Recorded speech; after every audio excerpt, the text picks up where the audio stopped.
people of the Gold Coast had had their own assembly under the British, but not independence. In 1957, they became the first black Africans to get complete freedom. Leaders from East and West came to Accra to see the handover.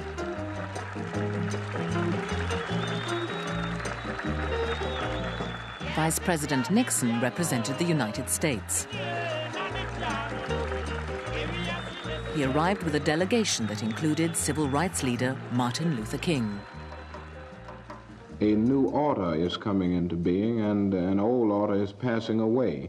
It seems to me that this is fit testimony to the fact that eventually the forces of justice triumph in the universe, and somehow the universe itself is on the side of freedom and justice.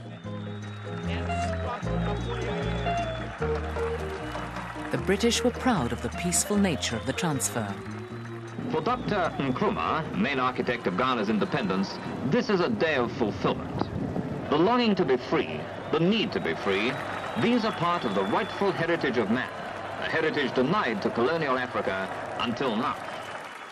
The Gold Coast was renamed Ghana, with a parliamentary system modelled on Westminster.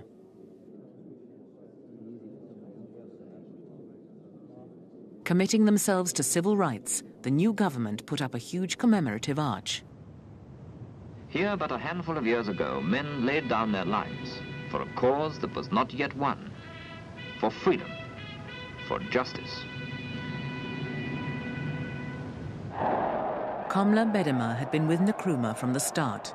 Now he shared the glory. And in the subdued light, we mounted the platform and were all ready when the lights all went on at 5 minutes to 12. With me standing on the right hand side of Nkrumah, everybody was happy. The cheering probably is still resounding, but we don't hear it. At long last, the battle has ended.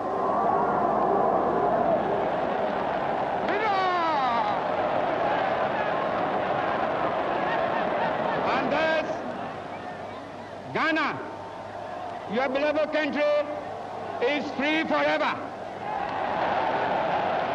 From now on, there is a new African in the world.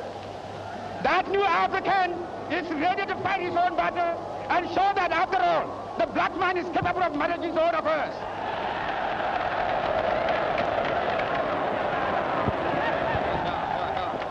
I want you all, those who have hats on, to take off your hats and let the band play our national anthem.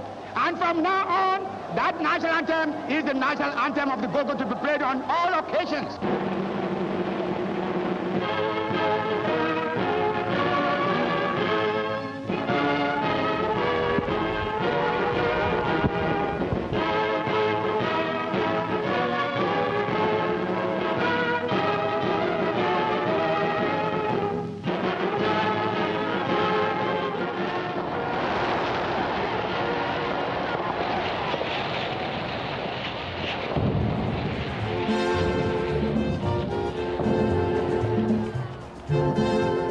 The song of the night was called Freedom High Life, written by E.T. Mensah, the king of African high life music.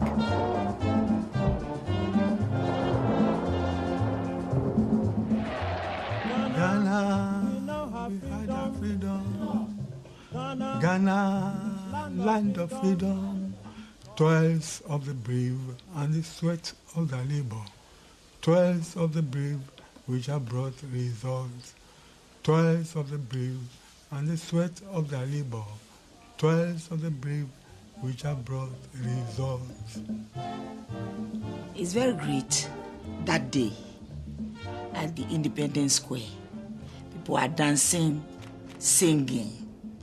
They love the music in the song. The song really symbolizes the saying of Nkrumah, at long last, the battle is ended. Because we have freedom, we have our freedom.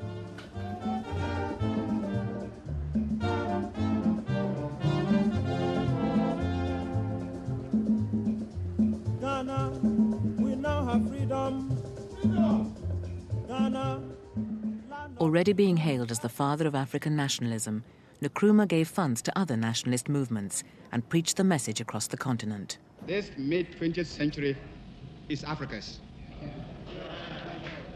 This decade is the decade of African independence.